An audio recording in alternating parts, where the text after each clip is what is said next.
वासुदेवाय। श्रीमद् भागवतम का सेशन शुरू करेंगे। कल तक की कथा में किसी को कोई प्रश्न है, किसी को कुछ नहीं समझ आया तो वो पूछ सकते हैं। समझ आया सब? ठीक है जी। 1 मिनट होल्ड करो, मैं स्क्रीन शेयर कर दूँ।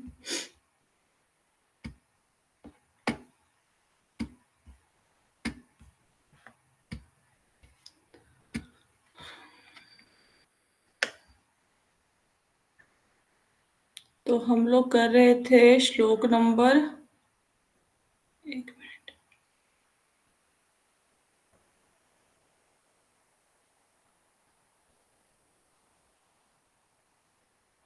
हाँ, हम लोग श्लोक नंबर 25 कर रहे हैं। पिछले 2-3 दिन से कर रहे हैं, इसी श्लोक पे हैं। कोशिश करते हैं कि आज ये श्लोक हमारा कंप्लीट हो जाए। ठीक है?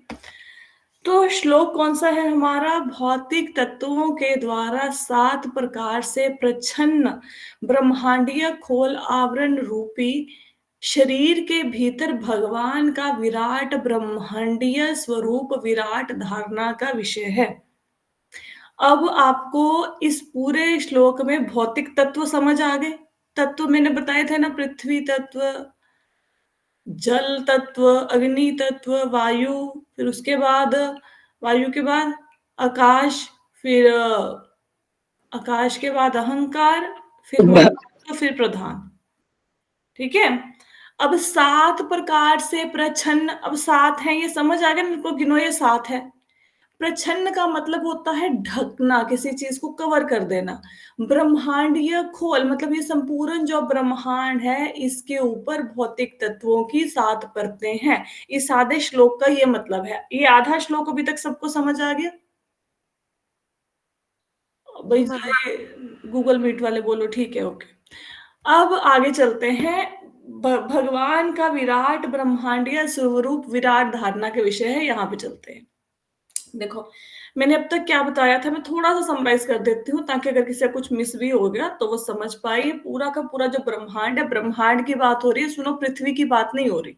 ठीक है? ब्रह्मांड में तो बहुत कुछ आ जाता है ना, पृथ्वी के सिवाय भी। तो ब्रह्मांड की बात हो रही है। ब्रह्मांड की धारणा ऐसे करो कि ब्रह्मांड एक फुटबॉल जैसा एक गोला है। उसके ऊपर 7 परतें हैं। पृथ्वी, जल, अग्नि, वायु, आकाश, अहंकार, प्रधान, अहंकार महत्तत्व, उसके ऊपर प्रधान। तो प्रधान ऐसे कुछ मानते, कुछ नहीं मानते, महत्तत्व में ही उसको काउंट कर लेते हैं। तो हर जो परत है, वो जो दूसरी परत है वो पहली परत से 10 गुना ज्यादा मोटी है। ठीक है? यहां तक सबको क्लियर हुआ? अब अब इसके अंदर कौन है? इस ब्रह्मांड, जो फुटबॉल की बात हुई ना, ये ब्रह्मांड की, उसके आधे भाग में जल भरा हुआ है। कैसे समझोगे? सपोज करो आपके हाथ में एक ऐसी फुटबॉल है जिसमें आधा जल भरा है। जैसे नारियल होता है ना, नारियल तो सबने खाया होगा। तो नारियल में जल नहीं भरा होता, लेकिन पूरे नारियल में तो जल नहीं ना होता, कुछ कुछ जल होता है नारियल में। नारियल पानी पीते हैं ना, तो आधे भाग में जल भरा हुआ है। उसके अंदर कौन है? अब जिन लोगों ने क्लास फर्स्ट टाइम ज्वाइन की है उनके लिए मुझे रिपीट करना पड़ेगा 10 मिनट लगा के, और जिन लोगों ने पहले क्लास सुनी हुई है उनको समझ आ जाएगा। तो विष्णु, जो भगवान विष्णु हैं, उनके कौन कौन से भगवान विष्णु के नाम बताइए। जैसे मैंने आपको बताया था ना, कारणोदक्षयी विष्णु, गर्भोदक्षयी, याद है किसी को भगवान विष्णु? हाँ जी, क्षीरोदक्षाई विष्णु। क्षीरोदक्षयी विष्णु। अब ये जो नए लोगों ने ज्वाइन किया आज के, नहीं किया? हाँ जी, तनु माता जी हैं, शिवानी माता जी ने अभी तक ज्वाइन नहीं किया है। हाँ चलो, जी, पर मैंने नाम सुने हैं ये।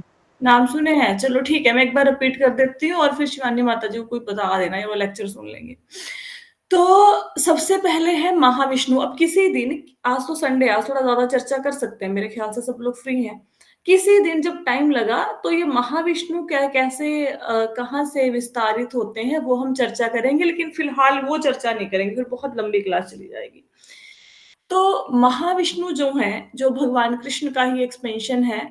महाविष्णु जब योग निद्रा में होते हैं, महाविष्णु कहाँ रहते हैं? कारण सागर में। कारण सागर में, ठीक है? तो जब वो योग निद्रा में होते हैं, उनकी आंखें बंद होती हैं, ऐसे हमारी आंखों जैसे नहीं, जैसे हम कराटे लेते हैं, वो वाले योग, मतलब वो अपने योग निद्रा में है। तो जब वो सांस छोड़ते हैं तो उनके सांसों से असंख्य ब्रह्मांड प्रकट होते हैं, असंख्य ब्रह्मांड। क्लियर है? कि भगवान विष्णु जब सांस लेंगे तो उनकी सांसों से असंख्य ब्रह्मांड प्रकट होंगे और ये जो असंख्य ब्रह्मांड जिनकी गिनती भी नहीं की जा सकती, उसमें से हर एक ब्रह्मांड के अंदर जो विष्णु है वो है गर्भोदक्षयी विष्णु। महाविष्णु ने तो वो कारण सागर में रहते हैं। महाविष्णु ना वो जहाँ पे उनका निवास स्थान है वो है कारण सागर, मतलब एक सागर है बहुत बड़ा, उसका नाम है कारण सागर। कारनारव सागर भी कहते हैं ऐसे समथिंग, ठीक है, हो सकता है मेरी प्रोनाउंसिएशन ओके ना हो, लिख के भेज देंगे। तो उसके अंदर ये जो जितने भी ब्रह्मांड, अब महाविष्णु ने सांस छोड़ी, बहुत सारे ब्रह्मांड प्रकट हो गए। ब्रह्मांड कैसे दिखते हैं? फुटबॉल जैसे, गोले जैसे। अब ये ब्रह्मांड कहाँ पे गए? जो उन्होंने अपनी सांस छोड़ी तो इतने ब्रह्मांड जो प्रकट हुए वो ब्रह्मांड कहाँ चले गए? वो ब्रह्मांड जो कारण सागर है ना, जहाँ पे महाविष्णु शयन कर रहे हैं, वो वहां पे फुटबॉल की भांति तैरते हैं उस सागर में। ऐसे मानो कि एक सागर है उसमें बहुत सारे फुटबॉल तैर रहे हैं, ऐसे। तो जितने भी ब्रह्मांड प्रकट हुए हैं वो कारण सागर के जल में, जहां पे महाविष्णु शयन करते हैं, वहां पे फुटबॉल की भांति तैरते हैं। समझ आया? जी अब माता जी। अब जो वो ब्रह्मांड इतने सारे फुटबॉल तैर रहे हैं, उनके अंदर जो विष्णु तत्व है, उनके अंदर जो विष्णु जी प्रवेश करेंगे, उनका नाम है गर्भोदक्षयी विष्णु। तो हर ब्रह्मांड के अंदर अपने इंडिविजुअल एक एक गर्भोदक्षयी विष्णु है। क्लियर? अब जो गर्भोदक्षयी विष्णु हर ब्रह्मांड में जब प्रवेश करते हैं तो उस ब्रह्मांड में कुछ नहीं होता। ऐसे पृथ्वी, जल, अग्नि, वायु, आकाश कुछ नहीं होते, सारे ब्रह्मांड खाली पड़े होते हैं। तो जो गर्भोदक्षयी विष्णु है अपने, एक मिनट किसी ने ज्वाइन किया है, जो गर्भोदक्षयी विष्णु है वो अपने पसीने की बूंदों से, पसीने के जल से इन ब्रह्मांडों को आधा भर देते हैं और फिर उसके ऊपर शयन करते हैं, उस जल के ऊपर। आपने फोटो देखी है कभी? भगवान विष्णु के शेषनाग जी हैं जल के अंदर, उसके ऊपर भगवान विष्णु लेटे हुए हैं, गर्भोदक्षयी विष्णु, और लक्ष्मी जी उनके चरण दबा रही हैं, ऐसे फोटो देखी है? हाँ, हाँ जी। देखिए देखिए। तो वो है गर्भोदक्षयी विष्णु। मेरे को ना एक, मेरी अगर प्रेजेंटेशन मिल गई ना तो मैं आपको दिखा भी सकती हूँ। तो ये गर्भोदक्षयी विष्णु है, ठीक है। अब गर्भोदक्षयी विष्णु ये जो है, इनकी नाभि कमल से, कहाँ से? नाभि कमल से, मतलब नाभि समझते हैं, नेवल, ठीक है। पंजाबी में कहते हैं तुन्नी बोलते हैं ना जिसनु। तो नाभि कमल से, नाभि से एक कमल का फूल निकलता है। क्या निकलता है? कमल का फूल, ठीक है। तो ये कमल के फूल निकलता है, जो इसकी डंडी है, जो इसकी नाल है, इसमें 14 लोग होते हैं और उस कमल के फूल के ऊपर कौन बैठे हैं? माँ जी। हाँ, ब्रह्मा जी बैठे हैं। वेरी गुड, समझ आया। तो इस कमल के फूल के ऊपर ब्रह्मा जी बैठे हैं। ये कौन से विष्णु की बात हो रही है? ये गर्भोदक्षयी विष्णु की बात हो रही है। क्लियर हुआ? अब अब वहां पे जो जीव प्रकट हुए, मतलब जो उस ब्रह्मांड में जो जीव प्रकट हुए, तो हर जीव के अंदर, हर जीव के अंदर कौन है अपने इंडिविजुअल, ये मैं आपको ना फोटो शो करती हूँ। क्षीरोदक्षाई विष्णु। क्षीरोदक्षय विष्णु, वेरी गुड, ठीक है। अब मैं आपको ना इस फोटो की हेल्प से समझाती हूँ। सबको नजर आ रही है? मतलब फोन वालों को तो नजर नहीं आएगी, ये जूम वालों को नजर आ रही है फोटो? सबको पिक्चर नजर आ रही? यस, यस हाँ, मैम। हाँ, ये ये, भागवतम का कवर पेज ऐसा ही है ना पहले? हाँ, ये भागवतम का कवर पेज है, बिल्कुल सही बोला आपने। तो ये जो है, ये कौन से विष्णु है? कारणोदक्षय विष्णु। इनके चरणों में लक्ष्मी जी नहीं बैठी हैं, ठीक है, वो गर्भोदक्षय विष्णु जी के चरणों में बैठी हैं। तो इन्होंने जब सांस छोड़ी तो असंख्य ब्रह्मांड प्रकट हो गए। जो असंख्य ब्रह्मांड प्रकट हो गए, उनके अंदर देखोगे ना, हर एक गोले के अंदर आपको एक विष्णु जी दिखाई देंगे और लक्ष्मी जी भी साथ में बैठी दिखाई देंगी। दिख रहे हैं ना? हाँ जी, हाँ जी, दिख ठीक रहे है, हैं। तो वो है आपके गर्भोदक्षय विष्णु। तो ये जो ब्रह्मांड भरा हुआ है जल से, वो जल कहाँ से आया? ये गर्भोदक्षय विष्णु के शरीर का जल है, उनके पसीने की बूंदों से आधा ब्रह्मांड, मतलब इतना पसीना देखो आया कि उनके पसीनों की बूंदों से ब्रह्मांड जल से भर गया, ठीक है। तो ये हो गए आपके, एक मिनट, अब ये वाले विष्णु जी कौन है जो फोटो में नजर आ रहे हैं, बताइए। ये माता जी गर्भोदक्षय विष्णु है, ये देखो नाभि से कमल का फूल निकला और ये रस्सी की भांति नजर आ रहा है जो उनकी नेवल से निकल रहा है, ऊपर ब्रह्मा जी बैठे हैं। ये हो गए आपके गर्भोदक्षय विष्णु, और जिस जल में ये बैठे हैं इसको गर्भोदक सागर का जल कहते हैं, और ये भगवान विष्णु के शरीर के पसीने की बूंदों से बना है। क्लियर हो गया? चलो जी आगे चलते हैं।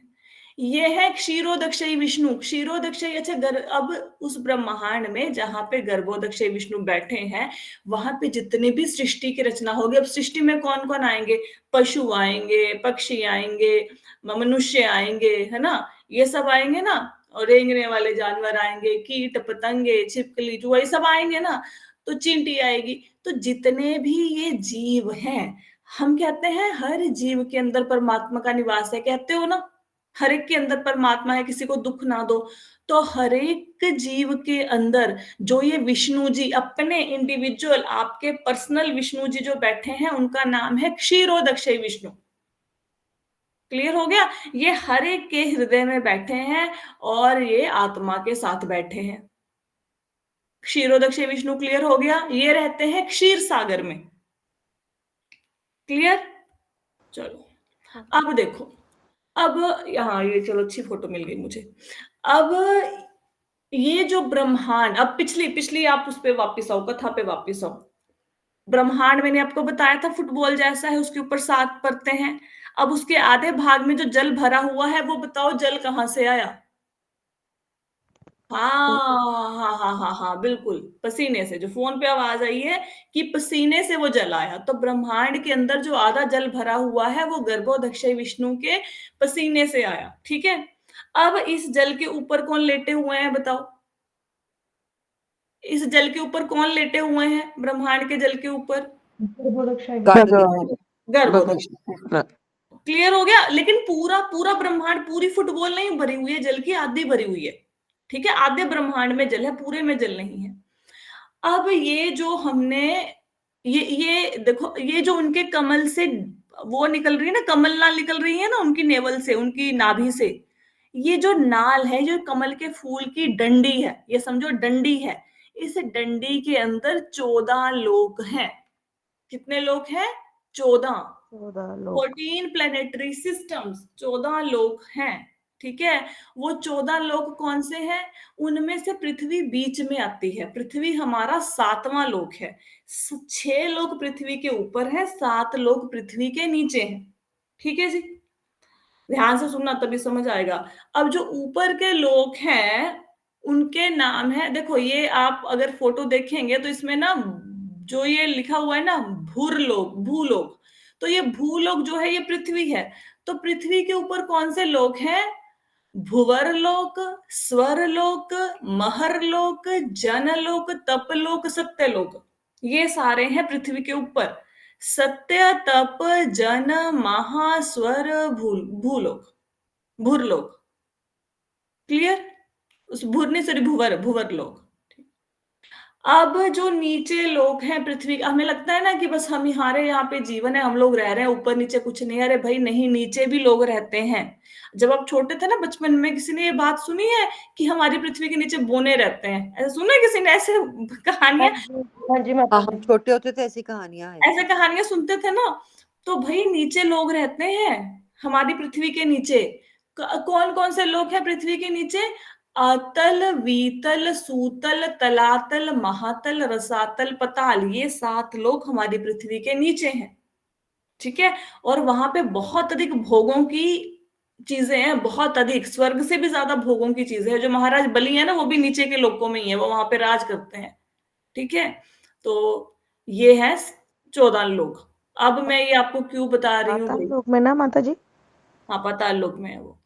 तो ये मैं आपको क्यों बता रही हूँ 14 लोकों के बारे में? क्योंकि अगर ये नहीं समझेंगे तो आने वाले 4-5 श्लोक आपको समझ में आने वाले नहीं है। तो इसको मन में बसा लो कि पृथ्वी के ऊपर 6 लोक हैं, पृथ्वी हमारी 7वां लोक है, पृथ्वी के नीचे भी 7 लोक हैं। क्लियर हो गया यहाँ तक? चलो भाई, भाई बोलो, जूम में से कुछ बोलो, फिर आप आगे चलते हैं। चलो, हाँ, क्लियर हुआ, ठीक है। अब अब ये जो 7 लोग हैं, देखो कुछ लोग तो होते हैं ना बड़ी इजीली मान लेते हैं। मैं बोलूंगी कृष्णा भगवान है, बोलेंगे हाँ जी हाँ जी कृष्णा भगवान है। अब स्पेशली लेडीज, ठीक है, मान लेती है ना बहुत जल्दी। लेकिन कुछ लोग ऐसे होते हैं नहीं मानते हैं, नास्तिक किस्म के लोग होते हैं, ठीक है। अब वो कहते हैं कि भगवान, ये आपके जो मंदिर में लड्डू गोपाल जी बैठे हैं, ये कैसे भगवान हो गए, इतने छोटे से कैसे भगवान हो सकते हैं। उनके लिए भगवान मतलब कोई बड़ी, बहुत बड़ा कोई होना चाहिए, उसको वो भगवान मानेंगे। या फिर उनको ना ऐसे समझ नहीं आता भगवान का। वो भगवान जैसे उनको बोलो कि ये मतलब चतुर्भुज रूप में भगवान के दर्शन कराओ, तो उनको भगवान नहीं माने के लिए, उनके लिए भगवान मतलब बहुत बड़े होने चाहिए कुछ, ठीक है। तो जो ये लोग भक्ति में नए नए आए हैं और जिनको भगवान के ऐसे विराट रूप के ऊपर उनको ऐसे ना सलाह दी जाती है कि आप अगर भगवान को नहीं मानते तो जो हर चीज में भगवान को देखना शुरू करो, हर चीज के अंदर। तो पूरा ये जो जगत है, इसमें भगवान के सिवाय कुछ है ही नहीं। इस जगत में जो भी चीजें हैं वो सब भगवान के सिवाय, भगवान से ही है। कुछ ऐसी चीज है ही नहीं कि भगवान से नहीं आई। लेकिन भगवान की चीजें नहीं है, ये बात भी ध्यान में रखो। अब इस लाइन को कैसे समझेंगे, मैं समझाती हूँ। जैसे जो गोबर है वो गाय से आया, ठीक है। तो अगर आप कहीं पे गोबर देखेंगे तो गोबर को देख के आपको किसका स्मरण होगा, किसकी याद आएगी गोबर को देख के, बताओ। गाय गाय की। का। गाय की, ठीक है। अब लेकिन क्या गोबर गाय है? नहीं माता जी। अब घर में आप 50 किलो 100 किलो गोबर इकट्ठा कर लो और बोलो ये गाय बन गई, गाय बन जाएगी गोबर की? नो नहीं। नो। लेकिन गोबर आया तो गाय से है ना। तो यस। गोबर गाय से आया, लेकिन गोबर मतलब काउ डंग, ओके। तो लेकिन गोबर गाय नहीं है, ठीक है। तो इसी प्रकार आपके हाथ, आपके सपोज सामने ये वो पड़ा है, टेबल पड़ा है, सपोज कोई कुर्सी पड़ी है।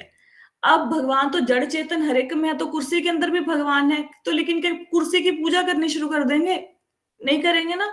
तो भगवान सब चीजों के अंदर, भगवान जगत के कण कण कण में अणु परमाणु सब में भगवान है। लेकिन ये जगत भगवान नहीं है, जगत की भगवान समझ के पूजा नहीं करनी चाहिए, हालांकि भगवान इसके कण कण में है। ये बात समझ आई कि नहीं आई, पहले तो ये बताओ, ठीक है। समझ गए। ठीक है, तो हाँ जी हाँ किसी को जी। नहीं समझ आया तो अभी रोक के पूछ लेना, फिर बाद में और श्लोक शुरू हो जाएगा, फिर नहीं समझ आएगा। तो ये कहते हैं, अब इस श्लोक को पढ़ो।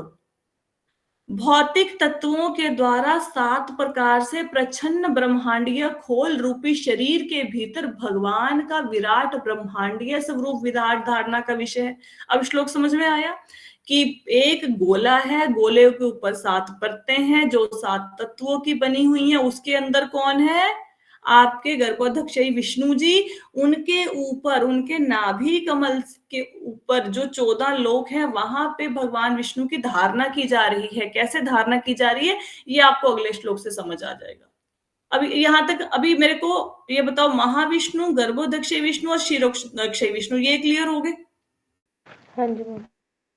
अब ये बताओ कि आपको ये समझ आ गया कि जो भगवान विष्णु की कमल नाभि से जो कमल निकलता है, उसकी जो डंडी है उसमें 14 लोक हैं, ये समझ आ गया? हाँ जी। अब ये समझ आया कि पृथ्वी के ऊपर 6 लोक हैं, हमारी पृथ्वी 7वां लोक है, पृथ्वी के नीचे भी 7 लोक है और सब में लोग रहते हैं, ये समझ आया? हाँ जी हाँ हाँ जी। जी। अब आगे चलते हैं। चलो अब आगे चलते हैं, अगर नहीं समझ आए फिर से पूछ लेना भाई। अब देखो, जिन पुरुषों ने इसकी अनुभूति की है, उन्होंने यह अध्ययन किया है कि पाताल लोक विराट पुरुष के पांव के तलवे हैं और उनकी एड़ियां और पंजे रसातल लोक हैं, टखने महातल लोक हैं और उनकी पिंडलियां तलातल लोक हैं। अब समझो, अब जिन पुरुषों ने इसकी अनुभूति की है, इस लाइन का मतलब क्या है कि जिन लोगों ने ग्रंथ पढ़े हैं, शास्त्र पढ़े हैं, जिन लोगों ने जो भगवान के भक्त हैं और जिन लोगों ने इस चीज का एहसास किया है, अनुभूति उनको रियलाइज हुआ है, तो वो क्या बताते हैं, हमारे आचार्य क्या बताते हैं, जो विद्वान लोग हैं वो क्या बताते हैं, जिन्होंने ग्रंथ इत्यादि पढ़े और शास्त्रों का अध्ययन किया, वो कहते अब आ जाओ, मतलब भगवान विष्णु की धारणा करते हैं।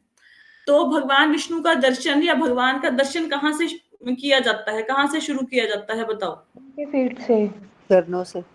चरणों से। चरणों से समझ आया, पैरों से, ठीक है। तो यहां से हम शुरू करते हैं विराट पुरुष के शरीर का वर्णन। तो ये जो आप लोग जूम पे ज्वाइन कर रहे हो ये क्लास, ये आप साथ साथ में व्हाट्सएप खोल सकते हो, अपना चला सकते हो? हाँ अगर जी चला, हाँ तो चला सकते हो तो देखो मैंने आपको एक फोटो भेजी है। और जो नहीं चला सकते, जिन जो मोबाइल पे ज्वाइन कर रहे हैं, उनको भी मैं बता देती हूँ। तो ये जो सबसे नीचे वाला लोक कौन सा था? पाताल लोक, पता है ना? सबसे नीचे लोक है, नीचे की तरफ से जो सबसे आखिरी लोक है, अगर नीचे से पहला काउंट करेंगे तो जो सबसे पहला लोक है। तो पाताल लोक क्या है? यहाँ पे लिखा हुआ है ना, पाताल में तस्य ही पादमूलम। जो पाताल लोक है ये भगवान के पैर के तलवे हैं। समझ आ गई? पाताल लोग भगवान के पैरों के तलवे हैं। पैर नहीं, पैरों के तलवे। तलवे कौन, कैसे? जहां आपने कभी देखा होगा ना, आपके घर पे मेड वगैरह काम करने आती होगी तो वो अलता लगाते हैं ना पैरों पे, ठीक है? पैरों पे वो लाल रंग का निकाल लगाते हैं ना, मेहंदी टाइप्स। तो वो हाँ पैरों जी के तलवे, यस, देखा ठीक। है। अच्छा, आपने फोटो देख ली जो ज्वाइन कर रहे हैं जूम पे? आपने व्हाट्सएप पे फोटो देखी? हाँ जी देख। वो दिख रहा है ना, पाताल पैरों तलवे है। हाँ जी दिख रहा है। अगला लाइन है पठंती पार्ष्णीर पद्धे रसातलम। अब पैरों के ऊपर आओ। पैरों के ऊपर क्या आता है? अब पैर के तलवे तो हो गए। अगला भाग कौन सा है? पहले आती है आपका पंजा। पंजा आता है ना, मतलब जो उंगलियां हैं पैरों की, वो आती है ना। और पीछे क्या आती है? एड़ी।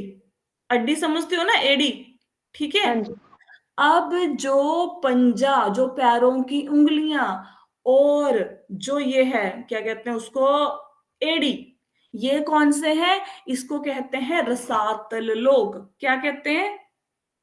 रसातल लोक। रसातल लोक। कौन सी दो चीजों को कहते हैं? Finger ankle.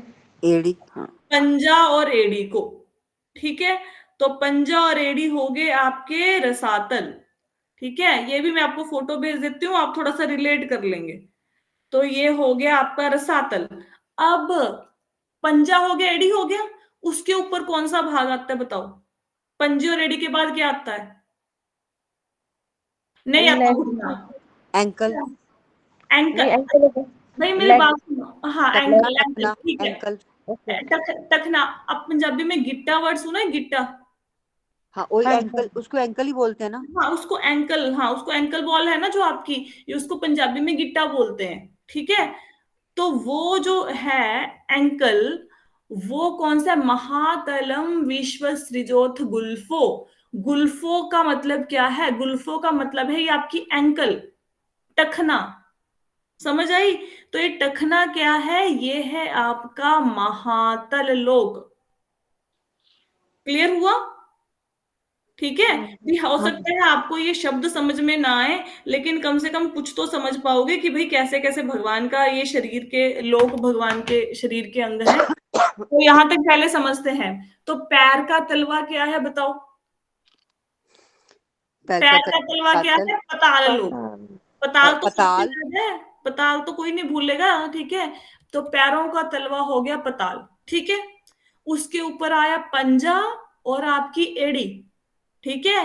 ये क्या रसातल। है? रसातल रसातल। लोक। रसातल। कैसे याद रसातल। रखेंगे? रस आता है ना निंदा चुगली में, क्या मिलता है? निंदा करके क्या मिलता है? रस।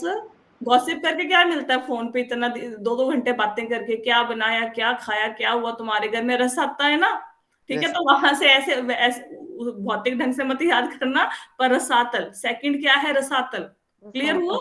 रसातल। रसातल। उसके बाद टखने, गिट्टा, एंकल, ये है महातल। महा, ठीक है। महातल। महातल। अब इसके आगे क्या आता है बताओ? टखने के ऊपर क्या आता है? लेग्स माता जी। हाँ, लेग्स। अब आपने कभी, अच्छा ये सुना है, अब आप ना अपने शरीर को देखो, आपके गिट्टे के ऊपर ये लेग है ना, ठीक है। अब ये जो लेग है, इसके जो पिछला हिस्सा है, पिछला, इसमें कई बार दर्द होता है ना, हम कहते हैं इसमें दर्द हो रहा है, बोलते हैं। इसको हाँ। पिंडलियां बोलते हैं हम। पिंडली। हाँ पिंडलियां। किसी की हाँ। लेग्स दबाते हैं तो ये जो पैरों के ऊपर गिट्टे या टखने के ऊपर जो आपकी ये टांग का नीज के भाग है, नीचे, पीछे वाला, नीज के नीचे और टखने के ऊपर, वो हाँ, पिंडियां मतलब बोलते घुटने से नीचे, गोड्डे से नीचे, और ये जो गिट्टा है उससे ऊपर, क्योंकि पंजाबी लोग सारे कथा सुन रहे हैं इसलिए बता रही हूँ। मतलब घुटने, गोड्डे से नीचे और गिट्टे से ऊपर जो आपकी टांग का भाग है उसका पिछला हिस्सा, हाँ जी, हड्डी के समझ आई? पीछे वाला भाग। तो इसको कहते हैं पिंडलियां। क्या कहते हैं? पिंडलियां। पिंडलियां। ठीक है। तो ये जो पिंडलियां हैं ये हैं भगवान के, ये कौन सा लोक है? तलातल। कौन सा लोक है ये? तलातल। तलातल। अब हमें तो तलातल सुन के क्या याद आएगा? पकोड़े याद आएंगे कि तल्लो भाई। ठीक है। तो ये है तलातल। ये जो जो मतलब मोस्टली लोगों के ये दर्द करते हैं, बहुत ज्यादा चल लो। ठीक है, क्लियर हुआ? अब मन में धारणा कर पाए कि नहीं कर पाए? मन में ऐसे अब जो बोलते हैं, ये कौन मुझसे पूछ रहा था, पूनम जी पूछ रही थी, भगवान विष्णु के कैसे हृदय में दर्शन करते हैं, ये दर्शन होने शुरू हुए अभी थोड़े थोड़े के नहीं शुरू हुए? ठीक है? पर जी हम जी। लोगों ने ऐसे नहीं, हम तो भगवान कृष्ण के चरणों को ही ध्यान करेंगे। ये ऐसे लोगों के लिए हैं जो कहते हैं भगवान बहुत बड़े होने चाहिए भाई, भगवान ये छोटे से लड्डू गोपाल नहीं हो सकते, या वो मन नहीं लगा पाते भगवान के कृष्ण रूप पर, विष्णु रूप पर, तो उनको बोला जाता है हम में देखो ऐसे भगवान। ठीक है। तो ये हो गए हमारे लोग। क्लियर हो गया? अब इस श्लोक को फिर से पढ़ो, आपको समझ आएगा। तो जिस लास्ट लाइन क्या थी? तलातलम व पुरुष से जंग है। अब ऐसा क्यों बताया जा रहा है, ये सब आपको क्यों बताया जा रहा है, इसको एक एग्जांपल से समझते हैं। मोस्टली पंजाबी लोग बैठे हैं, बहुत सारे साउथ इंडियन बहुत कम है इस क्लास में। ठीक है। अच्छा, अगर बारिश का मौसम हो, बादल दिखे आपको आकाश में, ठंडी ठंडी हवा चल रही हो, तो आपका क्या मन करता है? पंजाबी लोगों का क्या मन, पंजाबी लोगों का क्या मन करता है? पकौड़े पकोड़े खा खा लो। लो। पकोड़े खा लो। ठीक है, पकोड़े तल लो, यही मन करता है ना? तो बारिश के मौसम को देख के क्या याद आता है? पकोड़े। और तो कुछ मन करता नहीं, पंजाबी लोग तो वैसे खाने पीने के शौकीन होते हैं ना। लेकिन अगर आपको बोला जाए, ये आगे आएगा कि ये जो बादल है ये भगवान के शरीर, भगवान के सिर के बाल हैं। तो नेक्स्ट टाइम जैसे ना किसी चीज को देख के किसी चीज की अनुभूति होती है, जैसे आपकी मम्मी ने, सपोज आपके माता जी ने कोई आपको चीज दी जो नानी जी ने दी थी, आपके नानी जी ने माता जी को दी और माता जी ने आपको वो चीज दी गिफ्ट की। ठीक है। तो जब भी वो पेटी से निकाल के वो चीज देखेंगे तो किसकी याद आएगी? किसकी याद आएगी? नानी मम्मी की की। या माता जी की याद आएगी ना? तो मम्मी की। मतलब उस चीज को देख के हमें किसी की याद आती है, होता है ना? तो इसी प्रकार भगवान के शरीर के अंगों का इसलिए वर्णन किया जा रहा है ताकि नेक्स्ट टाइम बादल देखो तो पकोड़े याद ना आए। ये सोचो कि भगवान के सिर के बाल हैं, तो हर चीज में भगवान को देखना ये कैसे पॉसिबल है? ये इस प्रकार से पॉसिबल है। अब नेक्स्ट टाइम कभी आपका ध्यान जाएगा आपके पैरों के तलवों पे, तो आप क्या देखोगे कि यही जो तलवे हैं, ये जो भगवान के तलवे हैं उसमें पाताल लोक है। ऐसा कभी तो याद आएगा ना, है ना? कभी तो होगा ना कि टांगों में दर्द हुआ तो आप बोलोगे हाँ कथा में सुना था, ये पिंडली कहते हैं इसको, और ये कौन सा है? ये तलातल लोक है। ठीक है। ऐसे याद आएगा ना? तो ऐसे करके बताएगा, ऐसे थोड़ी सी आप धारणा, ये अभी ये जो पिछली लाइन में एक आया था ना, शब्द आया था, आपको शायद समझ नहीं आया होगा। खो आवरण रूपी शरीर के भीतर ब्रह्मा भगवान का विराट ब्रह्मांडीय स्वरूप धारणा का विषय है। तो ये धारणा का मतलब ये है कि किसी चीज को देखकर किसी चीज को याद करना, इसको धारणा कहते हैं। समझ आई? उसके ऊपर ध्यान लगाना। क्लियर हुआ? अब नेक्स्ट टाइम बादलों को देखोगे तो क्या याद आएगा आपको? बाल। किसके बाल? भगवान के। भगवान हाँ, के। पकोड़े याद आएंगे? पकोड़े तो याद आएंगे ही, माता जी ऐसे कैसे छोड़ दें? चलो ठीक है, कुछ तो याद रहेगा। तो यहां तक इस श्लोक को मैं फिर से बोल रही हूँ, एक बार फिर से समझ लो। नहीं समझ आए फिर से समझा दूंगी, कोई बात नहीं, भूल जाओगे तो कोई बात नहीं, अब भाई हम लोग कलयुगी लोग हैं, भूल ही जाएंगे। सबसे पहले तो पता, बाकी शरीर के भी वो भी बताइएगा, हाँ जी, वो जो बाकी बॉडी है भगवान की हाँ उनका। हाँ बताते हैं। हाँ, वो भी बताएंगे, वो भी बताएंगे, देखो। फोटो सेव कर ली मैंने तो फिर याद रहेगा। हाँ, फोटो फोटो मैंने आपको भेज दी ग्रुप में, सब वो देख मैंने लोगे? सेव कर लिया, हाँ। सेव कर लिया ना? चलो ठीक है, गुड। जो बाकी की फोटो है वो मैं कल भेजूंगी, मैं निकालनी भूल गई, बस मैं आपको समझा दूंगी। देखो, सबसे पहले पैरों के तलवे, ये कौन सा लोक है? पाताल लोक। पताल। उसके ऊपर पंजा और एड़ी, कौन सा लोक है? रसातल। रसातल कैसे याद रखेंगे भी? निंदा चुगली करने में हमें मजा आता है, रस आता है, तो रसातल। ठीक है, तो अब वो मजे को चेंज करके भक्ति में लगाना है, तो भगवान की भक्ति में मजा लेना है, वो निंदा चुगली में नहीं लेना, तो रसातल। उसके ऊपर क्या है? गिट्टा टखना, वो कौन सा लोक है? महातल। महातल। महाशब्द तो याद होता है ना, महानगर, मतलब ऐसे महा तो याद रहता है ना, महाविष्णु, महातल लोक। उसके ऊपर क्या है? पिंडलियां, जो मैंने बताया कि लेग का जो पीछे वाला भाग है जहां पे दर्द होता है मोस्टली लोगों के, तो वो क्या है? पिंडलियां क्या है? तलातल। अब तलातल। तलातल कैसे याद करेंगे? ये आपको पकौड़ों पकौड़ों से याद आएगा पंजाबी लोगों को, तलातल। ठीक है, ऐसे याद भी रखो, पाताल, रसातल, महातल, तलातल। और अगर भूल भी गई तो भी कोई बात नहीं, कोशिश तो करी ना याद रखने की। क्लियर हो गया ये श्लोक? कोई ऐसा बंदा जिसको ये श्लोक क्लियर नहीं हुआ, बताओ। हो गया माता जी। चलो सब या चलो, अब आ माता जाओ जी, ऊपर। एक अब मिनट। हाँ जी, हाँ जी। आप आपने ये बोला था वो ब्राह्मण वाले, उसका लाइन का क्लियर करवाने के लिए, रिमाइंड कराने के लिए बोला था। हाँ, जो मैंने कल लाइन भेजी थी, हाँ जी। हाँ वो मैं लास्ट में करती हूँ, मुझे लास्ट में याद कराना, जब मैं बोलूंगी कि ये सब क्लास कवर करने जा रहे हैं तब याद करवाना। ठीक ठीक है, है माता जी। चलो अभी अभी आपकी ये जो मैंने आपको पिंडलियां बताई, पिंडलियों के ऊपर क्या आता है? घुटना। घुटना। ठीक है, पंजाबी में कहते हैं गोड्डा। तो विश्व रूप के घुटने सूतल नामक लोक हैं, दोनों जांगे वीतल अतल लोक हैं, कटी प्रदेश महितल है, उनकी नाभि का गड्ढा बाह्य अंतरिक्ष है। अब देखो, अब उसके ऊपर आता है घुटना, तो घुटना कौन सा लोक है? सूतल। चाहे नाम ना याद रहे, भले ही सुनो तो सही, कुछ अच्छा तो कुछ नया तो सीखने को मिला ना। तो घुटना क्या है? घुटना है सूतल। अब घुटने की तो फोटो शेयर करने की जरूरत है, घुटना तो सबको पता है ना, हाँ सबके जी। दर्द भी होते हैं ना जिनकी आयु ज्यादा हो गई है। तो घुटना कौन सा है? यस सूतल। यस नी नी नी पेन नी नी पेन, यस यस। तो नी क्या है? दिस इज आपका सूतल लोक। विच लोक? सूतल। ठीक है, द्वे जानुनी सुतुलम विश्वमूर्ते लिखा हुआ है ना। अच्छा, अब घुटने के ऊपर क्या आता है बताओ? जांगे, थाइज। भाई हाय हाँ, थाइस, जांगे, जांगे होती है ना। तो दोनों जांगे वीतल और अतल लोग हैं। तो दोनों जांगों में कौन कौन से लोग हैं? वीतल और अतल। भले ही नाम ना याद रहे, बट सुनो, वीतल और अतल।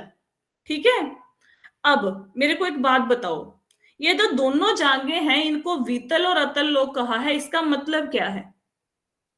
कि एक जांग वीतल है, एक जांग अतल है, ये लग रहा है? क्या लग रहा है आपको ये बात सुन के?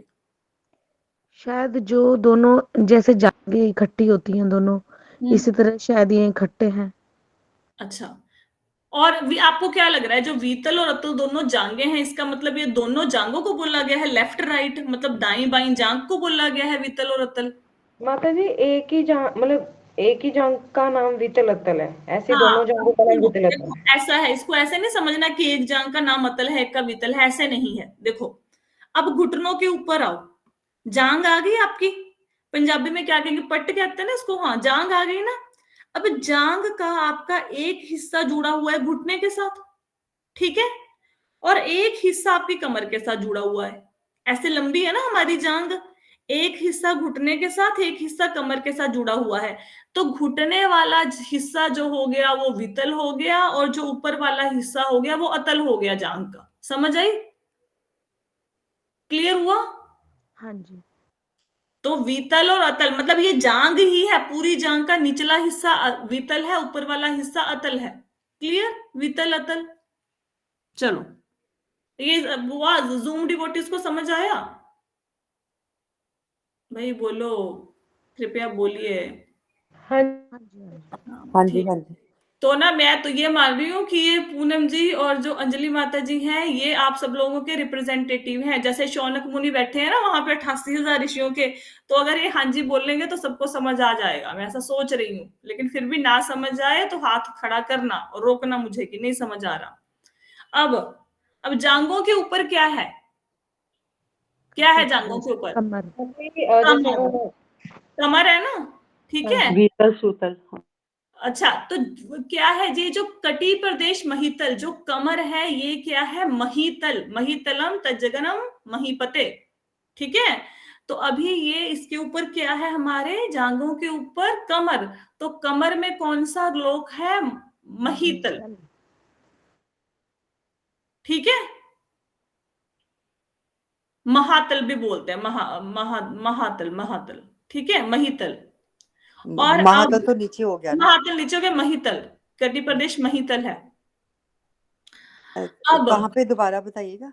देखो, अब ये जांग जहां पे खत्म हो रही है, तो आपकी कमर है ना, ठीक है, कमर जहां पे हम बेल्ट लगाते हैं, ये समझ लो, ठीक है। तो ये कटी प्रदेश कहते हैं इसको, कटी प्रदेश क्या हो गया, महितल। कमर। कमर, कमर, कमर हो गई महितल। समझ आ गया, क्लियर हो हाँ गया। जी, हाँ हाँ जी। जी मैम। अब इस कमर के ऊपर क्या है भाई, पेट, नाभि, नाभि, हाँ जी। नाभि है ना, ठीक है। ये जो नाभि का गड्ढा है, ये जो नाभि है, इसको कहते हैं बाह्य अंतरिक्ष। बाह्य अंतरिक्ष मतलब अंतरिक्ष समझते हैं, स्पेस समझते हैं, स्पेस अंतरिक्ष, है ना, दिखता है ना अंतरिक्ष, वो वैज्ञानिक भेजते हैं ना अंतरिक्ष में, ग्रह छोड़ते हैं, है ना। तो जो बाहरी अंतरिक्ष है, ये इनकी नाभि का गड्ढा है। क्लियर हुई, हाँ जी मैम। ठीक है। तो अभी हमने श्लोक में क्या पढ़ा, घुटने, सूतल, जांगे, वीतल, अतल, कटी प्रदेश, महितल और नाभि का गड्ढा बाह्य अंतरिक्ष। समझ आया, हाँ जी जी। मैम। आगे चले, चलो भाई आगे चलते हैं। अब आगे, विराट रूप वाले आदि पुरुष की छाती ज्योतिष वर्ग स्वर्ग लोक है, उनकी गर्दन महरलोक है, मुख जनलोक है, मस्तक तपलोक है, सर्वोच्च लोक जिसे सत्यलोक कहते हैं। 1000 सिरों मस्तिष्कों वाले उन आदि पुरुष का सिर है। अब आपकी नेवल के ऊपर क्या है बताओ, ये नाभि के ऊपर क्या है, छाती, छाती है ना, ठीक है। अब ये छाती क्या है, स्वर्ग लोक है, बताया था ना पृथ्वी के ऊपर लोक है, ठीक है। तो ये हो गया आपका स्वर्ग लोक। तो छाती क्या है, स्वर्ग लोक। क्लियर हुआ। हाँ जी। अब छाती के ऊपर क्या आता है, गर्दन, गर्दन। गर्दन आती है ना। तो ये जो आपकी गर्दन, मतलब ये जो भगवान की गर्दन है, ये क्या है, ये है महर लोक। अब यहां से देखो, आप छाती से ना ऊपर के लोक शुरू हो गए, पहले कमर से नीचे नीचे कौन से थे, नीचे के लोक, पृथ्वी के नीचे 7 लोक है ना, तो नीचे के लोक शुरू हो रहे थे, पाताल लोक इत्यादि। अब कमर आपकी होगी, पृथ्वी हो गई, अब छाती से ऊपर के लोक शुरू हो रहे हैं। तो जिसमें छाती कौन सा हो गया, वक्षस्थल, ये छाती कौन सी हो गई, ये हो गया स्वर्गलोक, और गर्दन कौन सी होगी, महरलोक। क्लियर हुआ। हाँ जी।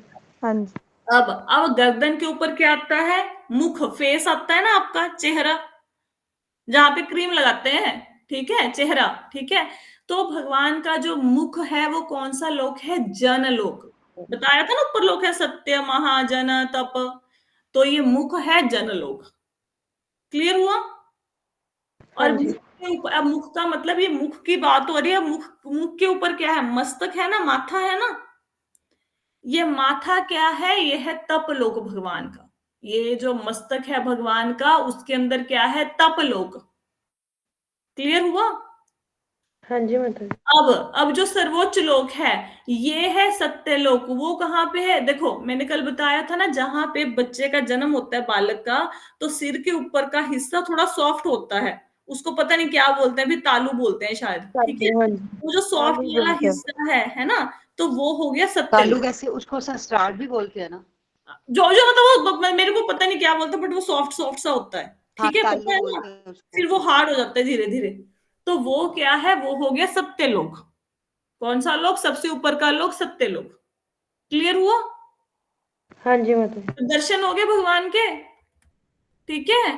पर हम तो भगवान कृष्ण की दर्शन करेंगे, विराट रूप उन लोगों के लिए है जिनको जिनको लगता है भगवान बड़े होने चाहिए, बहुत बड़े, ऐसे समझ नहीं पा रहे भगवान को, मानेंगे नहीं हमारी बात को, ठीक है। ताकि कम से कम जो नास्तिक लोग भी है, कहीं पे तो अपना ध्यान लगाएं। अब देखो जितने सारे वैज्ञानिक हैं, वैज्ञानिक क्या करते हैं सारा दिन प्रयोगशाला में, ब्रह्मांड कैसे बना, धरती कैसे बनी, ये क्या है, धरती के नीचे क्या, धरती के ऊपर क्या। एक्चुअल में वो किसका ध्यान कर रहे हैं, आप ये बताओ, किसका ध्यान कर रहे हैं। वो भगवान विष्णु मतलब ना जानते हुए भी इस बात को भगवान विराट पुरुष के शरीर का ही ध्यान कर रहे हैं, क्योंकि भगवान के शरीर के बाहर तो ब्रह्मांड है नहीं ना, ठीक है।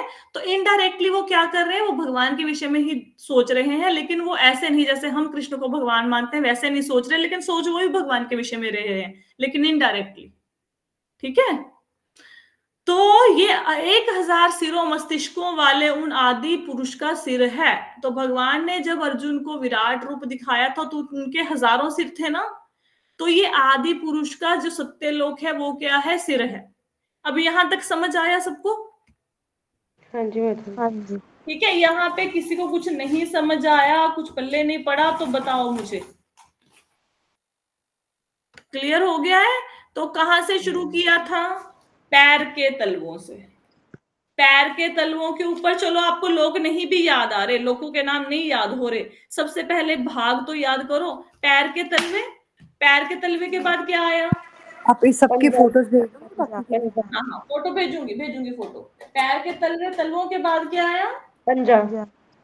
पंजा और एड़ी। पताल। उसके बाद, हाँ उसके बाद क्या आया? टखना। Ankle ball. सातल। उसके, हाँ हाँ, और उसके बाद ये जो आया आपका टखना, है ना, पंजे और एड़ी के बाद टखना आया ना, एंकल बॉल। उसके बाद क्या आया? पिंडलियां। लेग। पिंडलियां। हाँ, पिंडली के बाद क्या आया? घुटना। घुटना। घुटने के बाद क्या आया? जांघें। जांघें। जांघों के बाद क्या आया? कमर। कमर। कमर। कमर के बाद क्या आया? नाभि। नाभि। नाभि नाभि। सर। नाभि के बाद क्या आया? छाती। सीना। छाती के बाद क्या आया? गर्दन। गर्दन। गर्दन के बाद क्या आया? मुख। फेस। गर्दन के बाद फेस, ठीक है, मुख। उसके बाद क्या आया? माथा। मस्तक। उसके बाद क्या आया? तालू। तालू। तालू। सिर, सिर, सिर मतलब, ठीक है। अब देखो ये है फोटो। अब इसमें देखो, पताल, रसातल, महातल, तलातल, सूतल, वीतल, अतर, भूरलोक, भुवरलोक, स्वर, महर, जन, तप, सत्यलोक। अब सब समझ में आ गए कहां कहां पे है भगवान के 14 लोक। भले ही नाम याद ना रहे, लेकिन तो ये याद गोकुल लोक सबसे इससे भी ऊपर है ना? जो गोकुल वृंदावन जहां पे हम जाने की बात करते हैं, जहां पे भगवान कृष्ण, राधा रानी अपने साथ के साथ नित्य लीलाएं करते हैं, जहां भगवान के माता पिता, मतलब हम यशोदा मैया नंद बाबा को कहते हैं ना, ऐसे तो भगवान के कोई वैसे कथित तौर पर ऐसे माता पिता नहीं है, लेकिन वो यशोदा मैया और नंद बाबा तो हैं। गोप गोपी ग्वाल वाल रहते हैं, यहाँ भगवान गायें चराते हैं। वो गोलोक वृंदावन इन सबके ऊपर है। क्लियर हुआ? और जब प्रलय आएगी ये सारे के सारे लोग नष्ट हो जाएंगे, लेकिन वो गोलोक वृंदावन नष्ट नहीं होगा। प्रलय का मतलब ऐसा नहीं कि पृथ्वी जलमग्न हो जाएगी, प्रलय का मतलब है सारे के सारे लोग जितने लोग हैं ये सारे के सारे समाप्त हो जाएंगे, विनिष्ट हो जाएंगे। क्लियर हुआ? हाँ जी। चलो, तो क्लास में, आज की क्लास में सबको समझ आया? इतना समझ आया? हाँ जी माता जी। समझ तो आ गया, याद रहे ना रहे। अरे भाई, याद रहे ना रहे तो कोई बात नहीं, हम कम से कम कुछ पता तो लगा ना, कुछ जी, कुछ बहुत तो कुछ समझ पता आया चला। ना। याद नहीं रहेगा, कुछ श्लोक तो समझ आया, कोई बात नहीं याद रहा। सुनने में ही ना गूज बम्स हो रहे हैं। गूज़बम्स हो रहे हैं, ठीक है। अब अच्छा लगा सुन के क्लास? अब क्लास का ये श्लोक समझ में आया जो आज हमने किया अब तक? तो ऐसे बोर तो नहीं हुआ? बहुत ठीक है, अच्छा लगा। बहुत बढ़िया लगा। चलो ठीक है। अब मैं ना आपको एक फोटो और दिखानी है आपको। वो चलो कोई बात नहीं, वो बाद में आज भेजती हूँ, कल इसके साथ ही मैं चर्चा भी करूंगी इस पे। अब आपको एक बात बतानी है, क्योंकि इसके बाद भगवान के शरीर के अंगों का वर्णन, ये तो आपने पूरा बॉडी ऐसे देख लिया ना, ये सारी मतलब एक एज अ होल देख ली। अब इसमें नसें भी तो होंगी, रक्त भी तो होगा, आंखें भी तो होंगी, कान भी तो होंगे।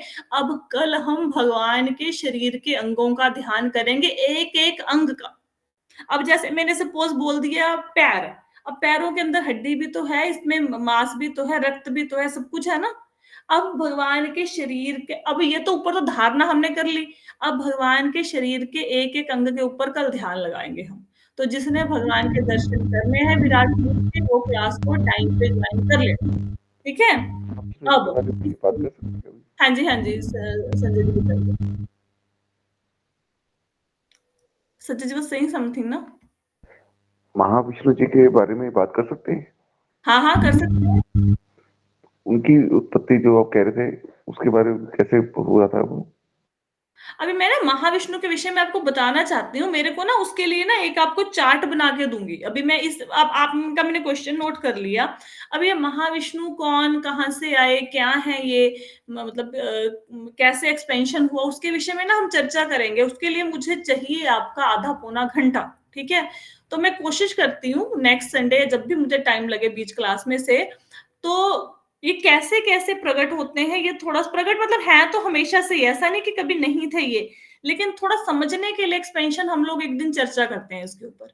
मैं एक बार चार्ट बनाती हूँ या कहीं से नेट से ढूंढती हूँ, अगर कोई चार्ट ऐसा बना हुआ मिल जाए तो फिर आपको समझाती हूँ। बट मैंने क्वेश्चन नोट कर लिया, महाविष्णु के विषय में मैं बताऊंगी आपको। और कोई प्रश्न? आज के लिए माताजी तो ये जैसे डोज पूरी हो गई। पूरी हो गई? ठीक है। माताजी जैसे आपने बताया कि है ना कि जैसे ब्रह्मांड है 7 लेयर्स वाला, हाँ, तो जैसे ये गर्भोदक्षाय विष्णु जी के मतलब पसीने से अनेकों अनेक नहीं सॉरी हाँ ब्रह्मांड निकल रहे हैं, है ना? अरे भाई पूनम जी, गर्भोदक्षयी विष्णु के पसीने से ब्रह्मांड नहीं निकल रहे। जब महाविष्णु हाँ सांस जी छोड़ते हैं सांस छोड़ते हैं, हाँ जी तो लेते हैं। ब्रह्मांड निकल रहे हैं। तो माता जी ये जो उनके बॉडी में सांस से ब्रह्मांड निकल रहे हैं, यही ब्रह्मांड है ना 7 लेयर्स वाले सारे? पूनम जी ध्यान हाँ से जी। सुनो। ये 7 लेयर वाले ब्रह्मांड तो हाँ, ये 7 लेयर वाले ब्रह्मांड है, लेकिन ये एक नहीं है, ये असंख्य है। ये वही कारण कह सागर रही में हूँ। फुटबॉल की भांति तैर रहे हैं। इन्हीं हाँ जी। ब्रह्मांडों के ऊपर 7 परतें हैं। हाँ जी यही पूछना था, इन्हीं ब्रह्मांडों के ऊपर है ना 7 परतें? हाँ हाँ, ठीक ठीक है है। माता। ये एक नहीं है। हमें पता लगता है पृथ्वी पे ही जीवन है, हम लोग ये, बाकी सब जगह पे कुछ नहीं है। अरे भाई हमारे जैसे ना पता नहीं कितने अरबों खरबों कितने ब्रह्मांड हैं। और आप देखो भगवान कितने महान है। इन सब भगवान सांस छोड़ते हैं, ब्रह्मांड प्रकट। जैसे ही भगवान अंदर सांस खींचते हैं सारे ब्रह्मांड विनष्ट। ऐसे हैं हमारे महाविष्णु जी। और हम लोग क्या करते हैं, हम सांस नींद में छोड़ते हैं, खर्राटे अंदर सांस ली खर्राटे। तो हमारे और भगवान में डिफरेंस है भाई बहुत ज्यादा, हम उनकी तुलना ही नहीं कर सकते। वो अगर योग निद्रा में भी है तब भी सृष्टि की रचना कर रहे हैं। हम लोग क्या करते हैं नींद में, कुछ नहीं करते, सपने देखते हैं। ठीक है। अब यहाँ तक तो ये हुई हमारी। यहाँ पे कोई क्लास में किसी का कोई क्वेश्चन तो नहीं है? नहीं माता जी। मैंने आपको ना एक पैराग्राफ भेजा था, मेरे को अभी आपको वो पैराग्राफ समझाना है। मैं इसलिए दान के ऊपर चर्चा कर रही हूँ। मैं ना कल भागवतम पढ़ रही थी, मेरे को ना ये पढ़ते पढ़ते एक पैराग्राफ आया और मेरा बड़ा मन था कि जब भी ये पैराग्राफ मैं पढ़ूंगी आप लोगों को समझाऊंगी। देखो इस पैराग्राफ में क्या लिखा हुआ ना, हम नॉर्मली ना दान के ऊपर इस कथा में बहुत ज्यादा चर्चा करते हैं। और मैं आपको सबको बोलती हूँ कि हमें दान करना चाहिए, दान करना चाहिए, योग्य पात्र को देना चाहिए। फिर से ये प्रश्न आते हैं कि जी कोई घर पे मांगने आया, यहाँ पे देने आया, कोई सड़क पे मांग रहा है, आप गाड़ी ड्राइव कर रहे हो तो दान करना, दान कैसे किया जाए। देखो ये मैंने भागवतम से प्रभुपाद जी के जो तात्पर्य है, ये 3rd चैप्टर है, थर्ड मतलब सॉरी 2nd कैंटो के 3rd चैप्टर का 17वां श्लोक है, जिसमें प्रभुपाद जी परपट में लिखते हैं तात्पर्य में कि जो आप दान देते हो, मैं 5 मिनट आपके लूंगी, इसको सुनो, इसके ये आपके काम आएगा। जब आप दान देते हो, अगर वो आपने अब्राह्मण को दिया, अब्राह्मण मतलब कहने को ब्राह्मण है, जैसे जाति के अकॉर्डिंग ब्राह्मण है, लेकिन ब्राह्मण वाला गुण एक भी नहीं है ब्राह्मण, ना वेदों का अध्ययन किया, ना ज्ञान दिया, ऐसे ही मांस मदिरा खाने में लगे हुए हैं। तो आजकल तो मतलब ब्राह्मण वाले भी तो ऐसे ही सब कुछ करते हैं ना, अनियन गार्लिक खाए जा रहे हैं। तो अब्राह्मण को अपने अगर दान दिया, मतलब योग्य व्यक्ति को दान नहीं दिया जिसमें ब्राह्मण के गुण नहीं है, तो कितना वापिस मिलेगा? अगर आपने उसको 100 रुपया दिया तो आपको कितना वापस मिलेगा? 100 रुपया। तो जितना दोगे उतना ही वापस मिलेगा अगर अब्राह्मण को, अयोग्य व्यक्ति को दान करते हो। समझ आया? अगर आपने कि कब मिलेगा उतना ही, कब मिलेगा? अगले जन्म में। ठीक है, सपोज आपका अगला जन्म हुआ, आपने 100 रुपए किसी को दान दिया, हमारी मृत्यु होगी, हमने जन्म ले लिया, सारे चक्कर में 100 साल बीत गए, तो आपको 100 साल भी और भी 100 रुपया ही मिलेगा। ठीक है। तो अगर ये धन आपने दिया अर्ध शिक्षित ब्राह्मण को, मतलब आधे गुण है ब्राह्मण के, तो 100 रुपए का कितना मिलेगा? 200 रुपया। डबल मिलेगा, दुगना। समझ आई? अर्ध शिक्षित ब्राह्मण को अगर आप दान करेंगे तो 100 का मिलेगा 200। क्लियर? अगर आप पूर्ण योग्य ब्राह्मण को दान करेंगे, मतलब जिसमें सारे ब्राह्मण वाले गुण हैं, उसको दान करोगे तो कितना वापस मिलेगा? 100 का वो सैकड़ों हजारों गुना वापस होके आता है। मतलब 100 का आपको हजारों मिलेंगे, लेट से 10,000, तो इतना मिलेगा। ठीक है, अगर योग मतलब पूर्ण ब्राह्मण है जो उसको दान करेंगे तो सैकड़ों हजारों गुना होके वो वापस आएगा। और अगर आपने ये दान किया, किसको, यही धन वेद पराग को दान किया, मतलब जैसे ना मैंने आपको बोला था ना भगवान विष्णु का मंदिर बन रहा है, वहां पे दान किया, या जो लोग भागवतम भगवत गीता का प्रचार कर रहे हैं वहां पे आपने डोनेशन दिया, जो भगवान के नाम के प्रचार में लगे हुए हैं, प्रचार के लिए धन की आवश्यकता तो होती है ना, वहां पे धन देंगे तो असंख्य गुना, असंख्य गुना, असंख्य मतलब जिसको गिन नहीं सकते, असंख्य गुना होके धन वापस मिलता है। क्लियर हुआ? तो जब आप दान करो तो योग्य अयोग्य को देख के दान करो। तो अयोग्य व्यक्ति को करोगे तो कितना मिलेगा, जितना दिया उतना। अर्ध योग्य ब्राह्मण को करोगे तो कितना मिलेगा, दुगना। पूर्ण योग्य ब्राह्मण को करोगे तो हजारों सैकड़ों गुना। और अगर वेद पराग ब्राह्मण को करेंगे या फिर भगवान के प्रचार में खर्च करेंगे तो कितना मिलेगा, असंख्य गुना। इस अनलिमिटेड। पैराग्राफ को नोट कर लो, नेक्स्ट टाइम जब डोनेशन दोगे ना इसको याद रखना। और पर जरूर ये जो ना सब एनजीओज वगैरह पर इधर देना चाहिए, इधर देना चाहिए, हॉस्पिटल बनना चाहिए इधर, वो सब ना क्या करे बंदा। ये आप लिखा तो हुआ है, देखो जितना आप देंगे जहां पे उतना मिल जाएगा आपको। ये एक्चुअल में देखो, अब अगर ग्रंथों को पढ़े, शास्त्रों को पढ़ेंगे या फिर हम प्रभुपाद जी की बुक्स को पढ़ेंगे तो लोगों का कुछ गरीब है उसको सुखी करने का तरीका क्या है। अब आपने उसको 500 रुपए का नोट दे दिया, कितनी देर चलेगा वो 500 रुपए का नोट, वो हो सकता है 2 दिन 4 दिन 10 दिन खाना आएगा। लेकिन अगर उसके जीवन में आप कृष्ण प्रेम लाएं, उसके जीवन में भक्ति लाएं तो इस जन्म में अगले जन्म में हमेशा साथ में रहेगी।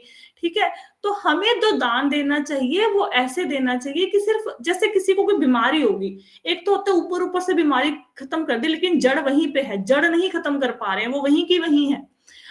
तो हम जड़ खत्म करनी चाहिए बीमारी के, ऊपर ऊपर से खत्म करनी चाहिए, हमें जड़ खत्म करनी चाहिए। तो जो भक्ति में डोनेशन देंगे, भक्ति के कार्यों को आगे बनाने के लिए डोनेशन देंगे, उससे जीवन की वो बीमारियां ही समाप्त हो जाएंगी। अब हॉस्पिटल बनाना है, उसमें दान देना है। अब हॉस्पिटल बनाने के लिए जो दान दे रहे हो, हॉस्पिटल में रोगी का इलाज होगा, क्यों ना हम रोगी को ऐसा दान दें कि उसको बीमारी ही ना आए। रोगी को इलाज के लिए दान देने से अच्छा है कि ऐसा कोई दान दें जिसमें बीमारी ही ना आए। तो वो दान क्या है, वो है भगवान के नाम का दान। तो वो दान दीजिए, उस जगह पे दान दीजिए। पर मैं ये नहीं कह रही कि हॉस्पिटल ऐसे अनाथालय उसमें दान देना बंद कर दो आप। ये मैंने आपको ये बता दिया कितने अनुपात में वापस आएगा आपने। और एक्चुअल में चलो वो भी देने, आप वो भी दो, लेकिन फिर भी प्रचार के कार्यों में जरूर जरूर धन को खर्च करें। प्रचार बहुत जरूरी है। अब आप देखो, आप यहाँ पे कितने लोग, मतलब फोन पे मिला के, यहाँ पे मिला के 10-12 लोग कथा सुन रहे हैं ना। हर एक के जीवन में कोई ना कोई प्रॉब्लम है ना, किसी को स्वास्थ्य की प्रॉब्लम है, किसी को फाइनेंस की प्रॉब्लम है, किसी का रिलेशनशिप इशू चल रहा है, किसी की इन-लॉ से नहीं बनती, प्रॉब्लम है कि नहीं है, करियर की टेंशन है किसी को। तो अगर मैं सपोज किसी की हेल्प करने पे आऊं तो मैं क्या करूंगी, मैं किसी को फाइनेंशियल प्रॉब्लम वाले को क्या करूंगी, मैं 500,000 रुपया दे दूंगी, कितना जितनी मेरी समर्था होगी, 2,000 4,000। स्वास्थ्य ठीक नहीं है, मैं बोलूंगी भैया चलो एक टाइम की दवाई हम ले देते हैं, आपको हॉस्पिटल ले जाते हैं। तो क्या ये सोल्यूशन है? 500,000 2,000 रुपया देना, ये लेके जाना, ये कोई सोल्यूशन थोड़े ना है। ठीक है, लेकिन जो सोल्यूशन हम श्रीमद् भागवतम पढ़ रहे हैं, आप ये बताओ जिसका स्वास्थ्य ठीक नहीं है, जो जब श्रीमद् भागवतम सुनते हैं आपको लगता है कि मेरा स्वास्थ्य ठीक नहीं है, ये याद आती है कि मेरे घुटनों में दर्द हो रहा है? आती है किसी को? आप सब लोग बताओ, किसी ना किसी को तो कोई शारीरिक प्रॉब्लम होगी ना। आप बताओ जिसके घुटनों में दर्द है, जब श्रीमद् भागवतम की कथा सुनते हुए घुटनों का दर्द होता है कि नहीं होता? मालूम नहीं होता है। नहीं होता। अच्छा, नहीं मालूम होता। अब जिसको पैसे की टेंशन है, अब ये बताओ जब श्रीमद् भागवतम की कथा सुनते हो पैसे की टेंशन दिमाग में आती है कि नहीं आती? नहीं आती। नहीं आती ना। ठीक है, जिसको करियर की टेंशन है, करियर की टेंशन दूर होती है, मतलब याद आती है कि नहीं आती? नहीं आती ना, घर नहीं है। और आपको ये पता है कि श्रीमद् भागवतम को सुनने मात्र से मतलब जब जन्म मृत्यु का चक्कर खत्म हो सकता है, तो ये भौतिक समस्याएँ सॉल्व नहीं होंगी, लेकिन हमने भौतिक समस्याओं के समाधान के लिए कथा नहीं सुननी। बट हाँ, आप देखो इतनी सारी प्रॉब्लम, हर बंदे की अलग प्रॉब्लम, किसी का इन-लॉज़ से झगड़ा, किसी की फाइनेंस प्रॉब्लम, किसी का करियर नहीं बन रहा, किसी को नौकरी चाहिए, सबका हल क्या? श्रीमद् भागवतम। ऐसी दवाई जो हर बंदे के सारे दुःख भुला दे। तो ये बढ़िया या 500,000 रुपया देना बढ़िया हर एक को, या डॉक्टर के पास एक बार ले जाएँ, ठीक है ना? तो भगवान की भक्ति, श्रीमद् भागवतम। अब दान क्या करना चाहिए? कोई बंदा श्रीमद् भागवतम पढ़ना चाहता है, उसके पास धन नहीं है, बड़ी श्रद्धा है कि मैं पढ़ूँ, 8,000 रुपए का सेट है श्रीमद् भागवतम का, तो नहीं ले सकता, तो भाई दान करो ना। वो पढ़ेगा तो उसका पुण्य आपको भी लगेगा। अब आपको लगता है बहुत सारी दुनिया है जो भगवान को नहीं मानती, आप ना पक गए कह-कह के, माला कर लो भई, चैंटिंग कर लो, जन्म मृत्यु के चक्कर से पार हो जाओगे, श्रीमद् भागवतम पढ़ लो, कुछ नहीं सुनते। तो घर में लड्डू गोपाल जी को कोई भोग लगवाओ, बिस्किट का लगवा लो, अगर नहीं धन है तो ड्राई फ्रूट का भोग लगवाओ, उसको डिब्बे में इकट्ठा करो। कोई आपके घर में गेस्ट आते हैं, उनको दो, प्रसादम उनके मुँह में जाएगा। ठीक है? जहाँ से जल पिलाते हो, भगवान को भोग लगवा के वो जल पिलाओ लोगों को, गेस्ट को जल तो देते हो, तो उसके अंदर से भक्ति आएगी, तो वो बढ़िया दान हुआ कि ये दान बढ़िया है, बाकी जगह पे हम जो कर रहे हैं, है ना? तो भक्ति आ जाएगी, भगवान का प्रसाद अंदर जाएगा, भगवान के प्रसाद का एक कण भी हमारे पापों को नष्ट कर सकता है, एक बार भी हरे कृष्णा बोला वो पापों को नष्ट कर देगा, तो ये बढ़िया दान करना कि बाकी चीज़ें बढ़िया। तो जड़ को नष्ट करो।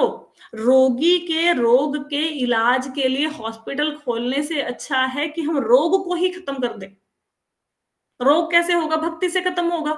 इस जन्म में रोग उसका खत्म कर भी दोगे, अगले जन्म में फिर कोई बीमारी पकड़ के बैठी होएगी, क्या करेंगे?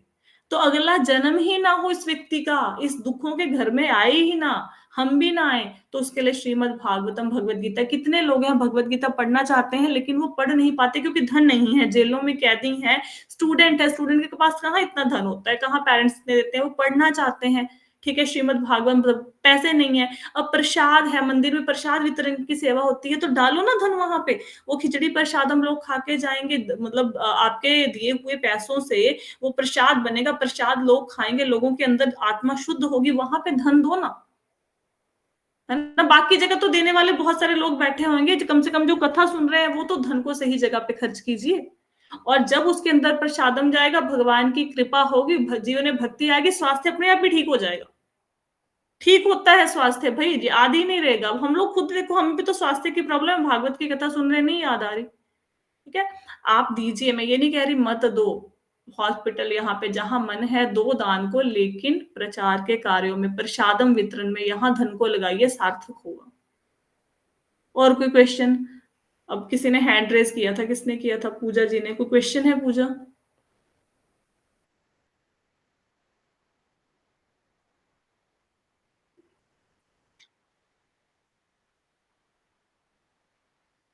हुँ।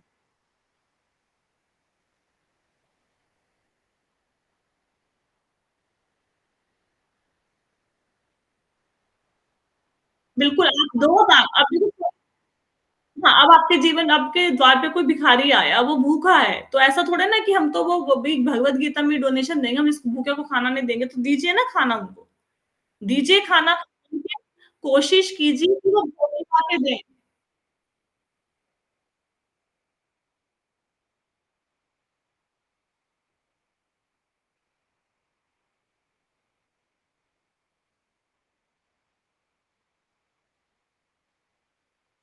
मैं भागवत की बात नहीं, देखो, इसके भी 2 तरीके हैं। अब आपके पड़ोस में कोई बंदा परेशान है, आपने उसको धन दे दिया या कुछ भी दिया, या फिर चलो भूखा है, प्रसाद वो दे दिया, खाना दे दिया। अब 2 तरीके हैं, एक तो आपके द्वार पे भूखा व्यक्ति आया, आपने खाना खिलाया, ये भी उसकी हेल्प है। लेकिन अगर आप उस खाने में थोड़ा-सा प्रसाद मिला देंगे, तो आपका हो गया ना ये सेवा। उसके अंदर प्रसाद गया, खाना तो गया, लेकिन वो प्रसाद गया उसके अंदर। अब आपने पड़ोसी को 150 2000 रुपया दिया, आप क्या उनसे कहलवा सकते हैं हरे कृष्णा? उनको देते वक़्त आप बोल सकते हो, आप जो बोलते हो सामने वाला बंदा वही बोलता है। आप बोलते हो नमस्ते, सामने वाला बंदा बोलता है नमस्ते, आप बोलते हो हेलो, सामने वाला बंदा बोलता है हेलो, आप बोलते हो हाय, वो बोलता है हाय। क्या आप हरे कृष्णा बोल सकते हो देते हुए? है ना?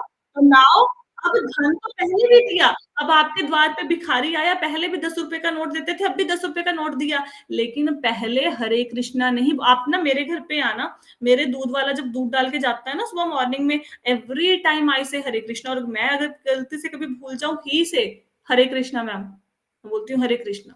मेरे घर में काम वाली आती है ना मेड, मैंने दोनों को 2 माला लाके दी हैं, ठीक है? अब देखो मेड ऐसा नहीं है कि वो मुझसे पैसे भी माँगते हैं, जी मेरा बच्चा बीमार हो गया, अभी दीदी थोड़ा एडवांस दे दो या कुछ हेल्प कर दो। ऐसा थोड़ा है ना, मैं कहती हूँ कि नहीं मैं तो मंदिर में खिचड़ी प्रसादम की सेवा में लगाऊँगी, तेरे बच्चे की बीमारी के लिए 500 रुपया नहीं दूँगी, क्यों नहीं देंगे? देंगे ना। लेकिन जब वो मेरे घर में काम करते हैं, मैंने उनको एक तो एकादशी याद करवाती हूँ कि भई एकादशी है, तुम व्रत कर लो, ठीक है? और दूसरा दोनों को माला लाके दी हुई है, और रोज़ जब वो आते हैं मैं उनसे एक प्रश्न ज़रूर पूछती हूँ, माला की थी? माला की थी, कभी-कभी नहीं भी करती, तो मेरी मेड ही कहती दीदी माला नहीं हुई, भाभी माला नहीं हुई, मैं बीमार थी। मैंने कहा तो खाना भी तो खाया था, खाना खाने का टाइम था तो माला भी कर लेते। तो उसको समझाया, फिर वो माला करी उसने। तो हेल्पिंग बट विद भक्ति। तो वो माला कर रहे हैं, माला डोनेट करी आपने तो माला कर रहे हैं, तो कितना बड़ा काम हो गया।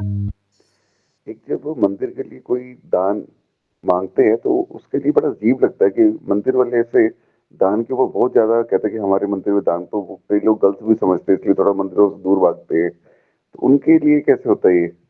देखो, ये जो मंदिर जैसी संस्थाएँ हैं ना, ये कैसे चल रही हैं, ये जो भक्त लोग डोनेशन, ऐसे तो चलाने वाले तो भगवान हैं, लेकिन जो लक्ष्मी चाहिए वो तो भक्त लोग ही दान कर रहे हैं ना।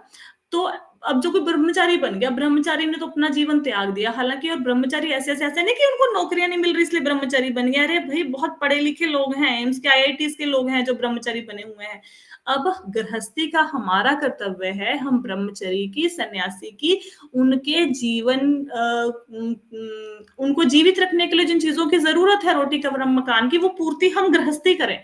तो अगर कोई बंदा आपसे मंदिर के लिए डोनेशन माँग रहा है, तो यू शुड डू। क्यों नहीं देना चाहिए? अजीब क्यों लगेगा? अजीब नहीं लगता। अब देखो, अब हम कह रहे हैं, बात हो रही है अभी कि पड़ोसी ने धन माँगा, तो हम धन देते हैं, सहायता करते हैं, हॉस्पिटल वाले आके धन माँगते हैं, हम देते हैं, ठीक है? तो ये बाहरी रोग हैं, ये हॉस्पिटल से दूर होते हैं, लेकिन जो आंतरिक रोग है, जो आत्मा की तृप्ति है, वो तो ये साधु संत महात्मा ही करते हैं। तो मंदिर के लिए कोई डोनेशन माँगने आ रहे हैं, तो वी शुड डू। क्यों नहीं देना चाहिए? देना चाहिए। बट हाँ, ये देख लो कि भई वो जो लोग हैं वो सही है ना, कई लोग ऐसे ही आ जाते हैं ना पर्ची कटवाने, माता की चौकी हो रही है, ये यहाँ पे दान करो, वो माता की चौकी हो रही, नहीं हो रही, कुछ नहीं पता। ऐसे जी हम यात्रा के लिए जा रहे हैं।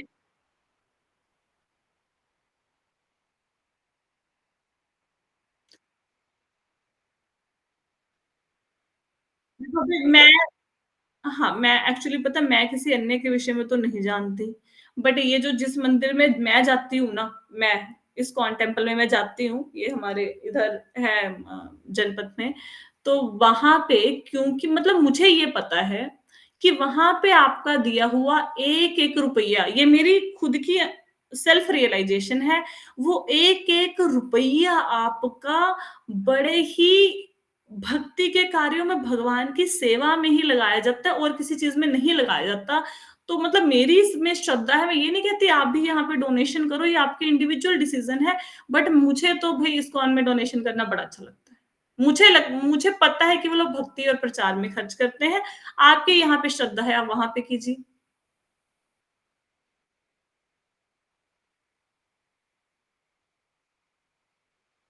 आई एम श्योर, यस, हाँ, मुझे पता है ये चीज़ इस चीज़ की खरीदी जा रही है, पैसा यहाँ गया, मुझे पता है। तो भाई कोई बात नहीं, आपने डोनेशन देना, अरे आपने डोनेशन देना, पैसे इकट्ठे करो, ऑनलाइन लिंक दो, अब्रॉड से भेज दो मंदिर में पैसे।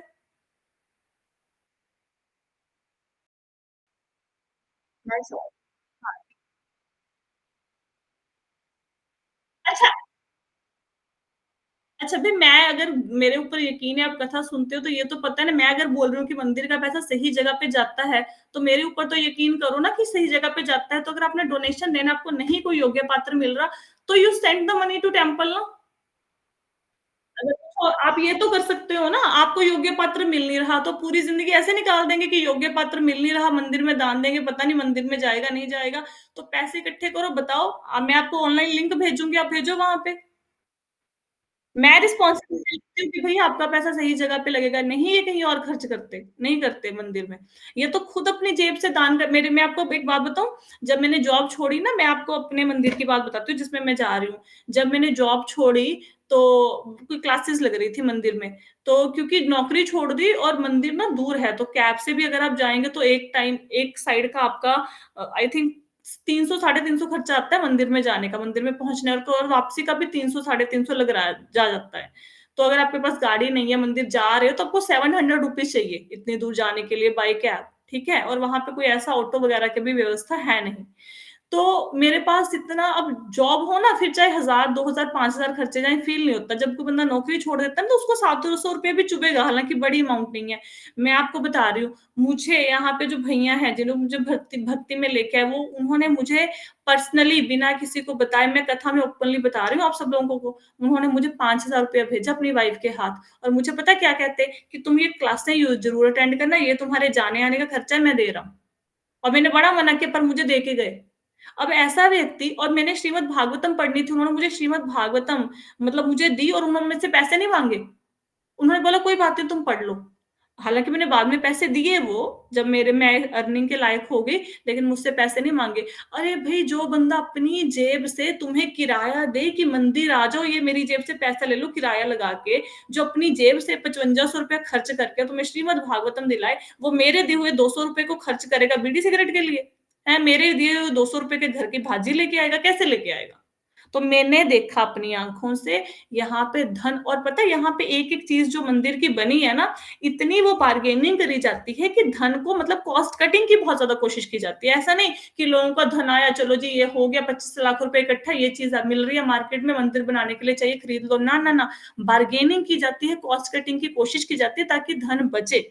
और मंदिर का खर्चा पता है कितना है? कभी मंदिर जाके देखना कितने एकड़ों में मतलब फैला हुआ है। मैं कहती हूँ माली की सैलरी कितनी ज़्यादा होएगी वहाँ पे, कितने फिक्स एक्सपेंडिचर हैं जो मंदिर में आते हैं, बिजली का बिल तो आएगा ही आएगा, मालिक का खर्चा होएगा ही होएगा, मेड्स रखी हुई हैं, भई बहुत खर्चा होता है।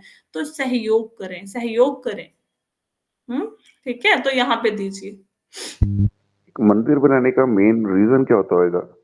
मंदिर बनाने का रीज़न ये होता है भई जैसे हम लोग शादियाँ करते हैं, तो ये रिज़ॉर्ट बनाने का रीज़न क्या है? शादी तो मंदिर में भी सीधे-साधे तरीके से की जाती है, रिज़ॉर्ट क्यों बनाए जाते हैं बताओ?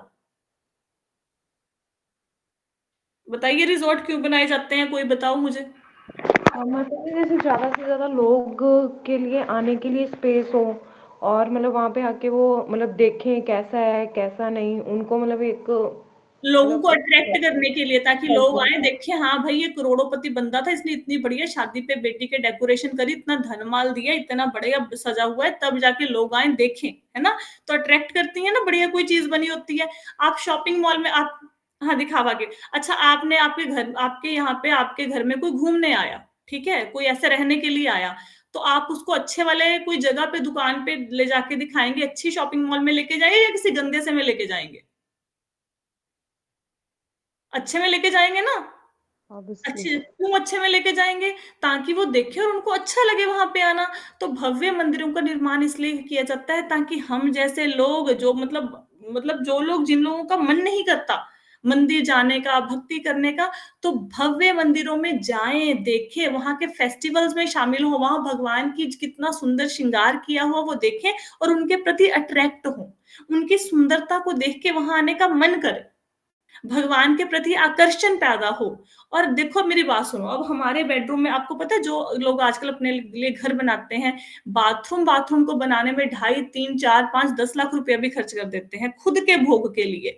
तो जो हम लोग एक तुच्छ प्राणी तुच्छ आप देखो भगवान विष्णु के शरीर से असंख्य ब्रह्मांड निकले, उस ब्रह्मांड में हमारी छोटी-सी एक पृथ्वी सरसों के कण से भी छोटी, उसके अंदर छोटे-छोटे देश, उसके अंदर छोटा-सा भारत, छोटे से भारत में उससे भी ज़्यादा छोटा एक पंजाब प्रांत, वहाँ पे लुधियाना शहर, वहाँ पे मेरा घर, कितने छोटे हैं। तो मेरे जैसा तुच्छ प्राणी अगर घर के बाथरूम में 2.5 लाख, 2 लाख 50,000, 10,000 खर्च कर रहा है अपने भोग के लिए, तो जो भगवान पूरी सृष्टि के मालिक हैं, हमारा फर्ज़ नहीं बनता हम उनको एक बढ़िया सुंदर-सा भव्य मंदिर बना के दें? फर्ज़ बनता है कि नहीं बनता? अब शादी तो मंदिर में भी जाके कर सकते हैं ना, क्रिश्चियन लोग करते हैं ना, जब वो दस्तखत वो साइन किए मैरिज होगी, मैरिज तो उनकी भी हो जाती है, तो क्यों धन खर्च कर रहे हैं? तो अगर हम अपने भोग के लिए इतना धन खर्च कर रहे हैं तो भगवान को जरूरत नहीं है हमारे बना हुए मंदिर की। भगवान के तो अपने ऊपर गोलोक वृंदावन बैकुंठ में कितने ऐश्वर्य हैं। हम यहाँ पे रहते हैं ये ईंटों पत्थरों के मकान में, वहां पे संगमरमर मतलब वहां पे तो स्वर्ण के मतलब वो हीरे मोती जवाहरात के फर्श बने हुए हैं। वो लक्ष्मी जी उनके चरण दबाती है। भगवान को जरूरत नहीं है। हमारा भाव है कि भगवान मैं अपने घर में 1 करोड़ रुपया खर्च करता हूँ, मेरा भाव है कि तुम्हारे लिए भी 1 करोड़ का, भाई 1 करोड़ रुपये अपने घर पे लगा रहे हो, इतने स्वार्थी लोग, भोगी लोग अपने घर पे 1 करोड़ रुपया लगाया। अरे कम से कम 1 लाख रुपया तो मंदिर में दो, पर देंगे नहीं। मंदिर के नाम पे क्या है, ये 1000 रुपया, अपने लिए 1 करोड़ रुपया। और वो 1 करोड़ रुपए का घर किसके लेके छोड़ के जाएंगे, बच्चे के लिए। और बच्चा अपनी बनाएगा, गर्लफ्रेंड बीवी लेके आएगा, वो पता नहीं मायके को देगी क्या देगी, वो गर्लफ्रेंड के ऊपर लुटाएगा। तो आपकी मेहनत की कमाई गई नर्क के द्वार में। पर जिगरा नहीं ना होता, ये सोचते नहीं है ना कि मैं 1 करोड़ के घर में रहूं और भगवान के लिए भी 1 लाख रुपया डोनेशन करूं, ये जिगरा नहीं आता। तो होना चाहिए। तो भगवान, अच्छा 1 करोड़ आपको किसने दिया, कहां से आया, भगवान ने दिया ना। अगर और हम भगवान की दी हुई चीज भगवान को नहीं देते। अब मैं आपके घर में आऊं और आपके घर में आपका फ्रिज खोलूं, वहां से निकालूं 2 किलो सेब, मैं बोलूं ये लो पूजा जी 2 किलो सेब, ये लो संजय जी 2 किलो सेब, आप हंसोगे कि नहीं हंसोगे कि मेरी चीज मुझे दे दी। तो जब आप भगवान को देखते हो, है तो हंसी वाली बात ना। दिया तो उन्होंने ही है, उनके दिए। इतने कंजूस लोभी पापी हम लोग भगवान की दी हुई चीज को वापस भी नहीं करते ढंग से। मेरे लिए 1 करोड़, तेरे लिए 100 रुपया। और वो भी बहुत जिगरा आएगा तो 1000, बहुत जिगरा आएगा तो 10,000 से ऊपर तो सोच ही नहीं जा रहे। और 10,000 देखिए फिर पता नहीं माइंड में कितने दिन घूमेगा कि 10,000 दिया था। दीजिए दीजिए, भगवान आपका दिया हुआ रखेंगे नहीं, दीजिए। क्लियर हुआ भव्य मंदिरों का निर्माण क्यों होता है, ताकि हम जैसे थैंक यू। क्लियर, ठीक है। चलो, और आपको एक बात बताऊं, अगर आपके जीवन में धन की कमी है तो डोनेशन शुरू कीजिए। जो डोनेट करते हैं सही पात्रों को, आपके जीवन में धन की कमी नहीं रहेगी। मैं उन लोगों को जानती हूँ जिनकी महीने की कमाई, मैंने पहले भी शेयर किया है, मतलब 5,000 रुपया भी नहीं है, 5,000 से कम। वो उन लोगों को मैंने 500 रुपया डोनेट करते देखा है, जिनकी महीने की कमाई, मतलब कुछ लोग तो ऐसे हैं, पेंशन आती 1,500 रुपये, उसमें से 500 रुपये भगवान के लिए निकालते, कितनी बड़ी बात है। 1,500 का 500 बताओ कितने गुना होता है। कर सकते हैं हम लोग तो नहीं करते हैं भाई। तो वो भाव देखो, 1,500 की पूरे महीने की इनकम और 500 रुपये भगवान के लिए दे दिया। और हमारी इनकम कितनी, हमारी इनकम 3,50,000, भगवान के लिए कितना जा रहा है, 1,000 रुपया, 500 रुपया, या मंदिर में 200 रुपया, है ना। See the difference. और आपको लगता है जो जो बंदे भगवान के लिए इतना निकाल रहे हैं, 1500 में से 500 निकाल रहे हैं, भगवान उनको भूखा मार देंगे। अरे भैया, वो रेपिस्ट को भूखा नहीं मार रहे, मर्डरर को भूखा नहीं मार रहे, वो जो गाय को मार के खाते हैं उनको भूखा नहीं मार रहे, तो इनको कैसे भूखा मारेंगे, राइट। तो गिव डोनेशन। अगर जिंदगी में धन की कमी है तो पक्का डोनेट करो। और कोई क्वेश्चन नहीं? नहीं माता जी। चलो ठीक है जी। Thank you so much everyone for joining the session. कल भगवान के शरीर के अंगों का ध्यान करना है, टाइम पे क्लास ज्वाइन कर लेना। हरे हरे कृष्ण कृष्ण। माता जी, राधे राधे। हरे कृष्ण, हरे कृष्ण। कृष्ण।